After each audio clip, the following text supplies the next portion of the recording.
আসসালামু আলাইকুম। আশা করছি আপনারা সবাই আল্লাহর রহমতে ভালো আছেন।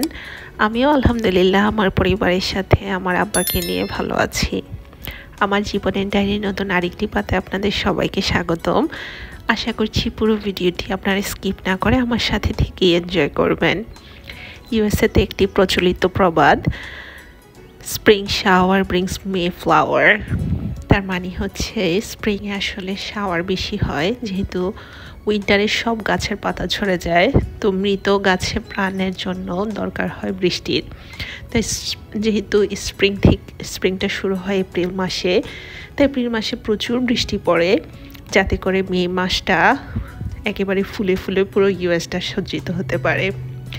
এই তো পরিবেশের সাথে প্রতিযোগিতা করেই আসলে সব ফুলগুলো ফুটে গিয়েছে, যদিও বাহিরে এখনো অনেক ঠান্ডা, আর গতকাল রাতে সারা রাত বৃষ্টি পড়েছে। আর সকাল সকালেই মাশাআল্লাহ আমার আব্বা ঘুম থেকে উঠে গিয়েছে। আমার আব্বা আসলে খুবই আর্লি রাইজার, যত রাতেই ঘুমাক না কেন একেবারেই সকাল সকাল ঘুম থেকে উঠে যায়। তো সকাল সকালই আমি নিচে চলে আসলাম। আসলে আব্বু আম্মু দেশে যাচ্ছে, তো দেশে যাওয়ার জন্য এখনও কোনো কিছুই গুছানো হয়নি। তো সব কিছুই আসলে শপিং করে করে নিয়ে আসা। খুব বেশি যে শপিং করা হয়েছে তাও না, খুবই শর্ট নোটিসে আব্বু আম্মু দেশে যাচ্ছে, যেহেতু আমার নানুমনির শরীরটা একটু খারাপ, সেই জন্যই হঠাৎ করে ডিসিশন নেওয়া। আম্মু নানুমণিকে দেখতে যাবে। আমার নানুমণির জন্য সবাই দোয়া করবেন, আল্লাহ যাতে আমার নানুমণিকে নেক হায়াত দান করেন।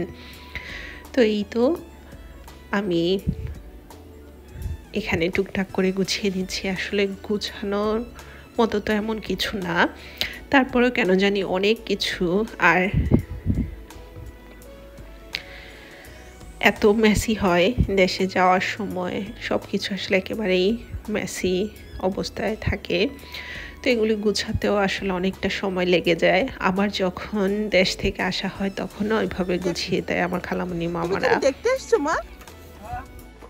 তুমি কি নানা ভাইকে মিস করবা মা? নানা ভাইকে মিস করবা তুমি? মিস করবা নাকি? মিস করবা নাকি তুমি?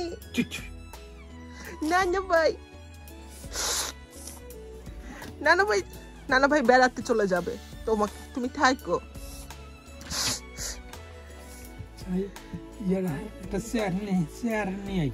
আমি না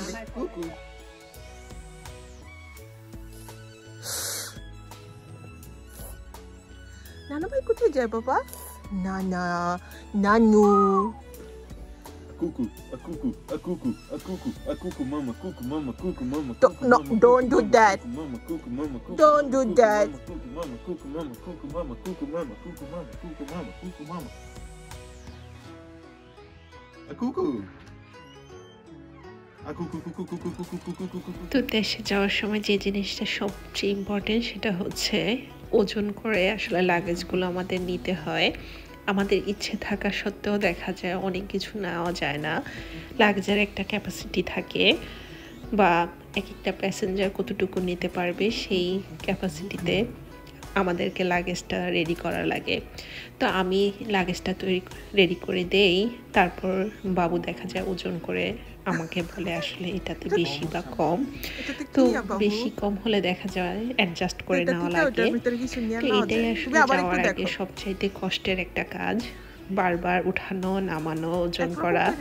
তো এখান থেকে যাওয়ার সময় যেরকম আমাদের কষ্ট হয়, ঠিক একইভাবে যখন দেশ থেকে কেউ আসে, আব্বু আম্মু যখন দেশ থেকে আসবে দেখা যাবে মামা বা খালামণিদের এত বেশি কষ্ট হয় সব কিছু নিয়ে। তো তারপরেও একটা আনন্দ মনের মধ্যে সবসময় থাকে, প্রিয়জনদের সাথে দেখা হওয়া, আর বিশেষ করে আমার আম্মুর অনেক বেশি ভালো লাগা কাজ করে, যেহেতু আমার নানুমণি দেশে।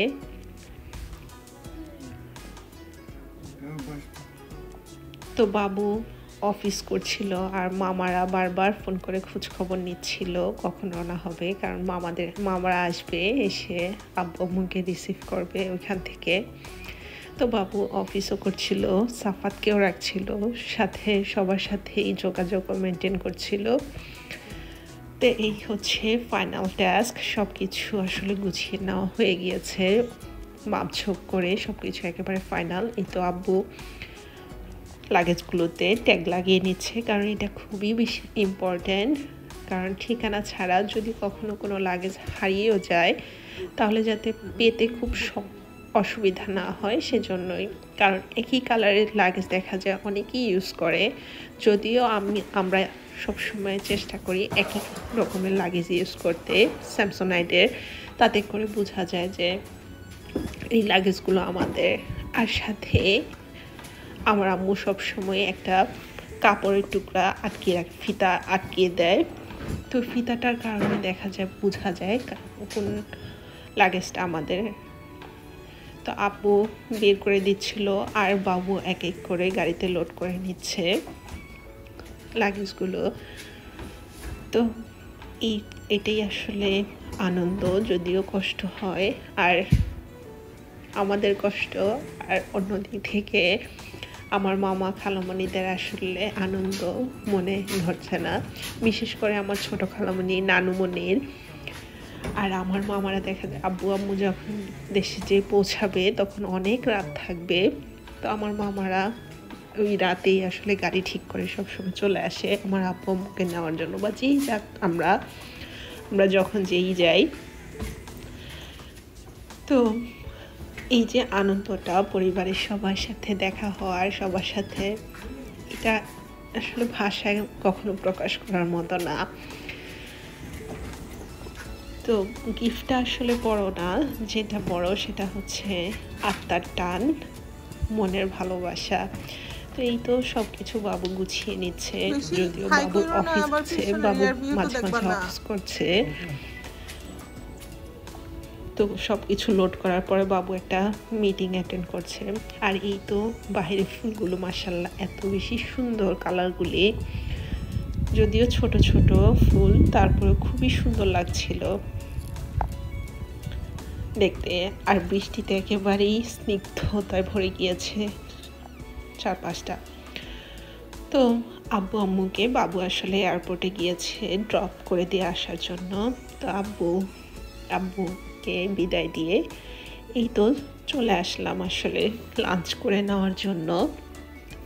তো আম্মু এখানে আমাদেরকে মাছ ভুনা করে দিয়ে গিয়েছে। তো আম্মু নেই, কিন্তু আম্মুর হাতে রান্না করা খাবার হয়ে গিয়েছে। তো মাছ ভুনাটা আসলে এত বেশি মজা হয়েছে আমার কাছে, আসলে আমার মায়ের মাছ ভুনার মতো আর কেউ মনে হয় না পৃথিবীতে কেউ করতে পারবে। তো সব বাচ্চারাই মনে হয় একই রকম কথা বলবে যে আমার মায়ের মতো কেউ হয়তো রান্না করতে পারবে না।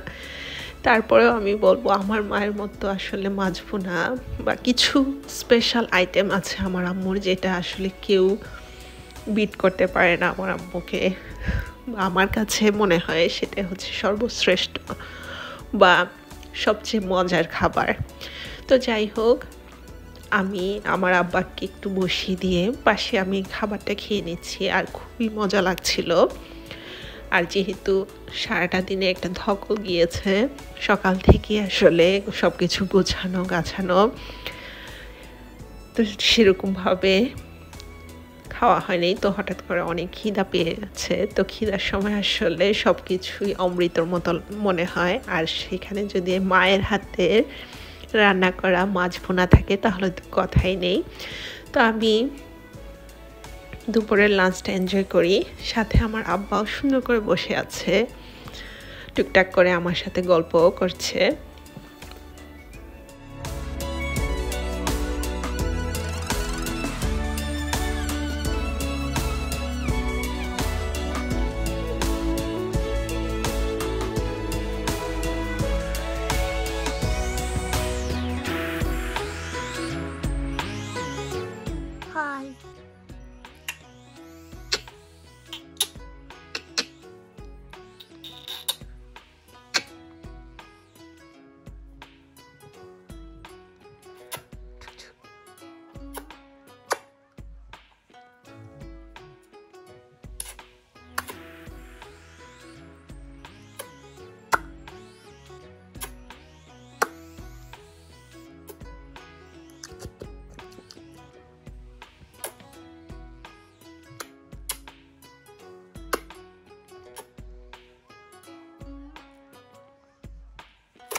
এটা ছিল আমার রাতের ডিনার। তো ডিনারে ছিল আসলে আমার আম্মুর হাতে তৈরি করা পায়েস আর আমন কুসান। আসলে পায়েস দিয়ে কুসান দিয়ে খেতে আসলে আমার অনেক বেশি ভালো লাগে। আর পায়েসটা এত বেশি, মফিন্নিটা এত বেশি মজা হয়েছে, একেবারে ঘন দুধ দিয়ে তৈরি করা আমার আম্মুর হাতের। আর সাথে যদি থাকে গরম গরম আমন কুসান, তাহলে তো আর কোনো কিছু দরকারই পড়ে না। তো আমি আমার ডিনারটা এনজয় করি। আজ এই পর্যন্তই। কথা হবে আমার জীবনের ডায়েরির নতুন কোনো পাতায়। ততদিন আল্লাহ আপনাদের সবাইকে ভালো রাখুন। আপনারা সাফাতের জন্য দোয়া করবেন, আল্লাহ যাতে সাফাতকে ন্যাক হায়াত দান করে। আমার আব্বু আম্মুর জন্য দোয়া করবেন, আল্লাহ যাতে সহি সালামতে বাংলাদেশে আমার নানমুনিকে দেখার সুযোগ করে দেয়, আবার সহি সালামতে আমেরিকা আসতে পারে। আর আমার নানমুনিকেও যাতে ন্যাক হায়াত দান করে। আমিন। আল্লাহ হাফিজ।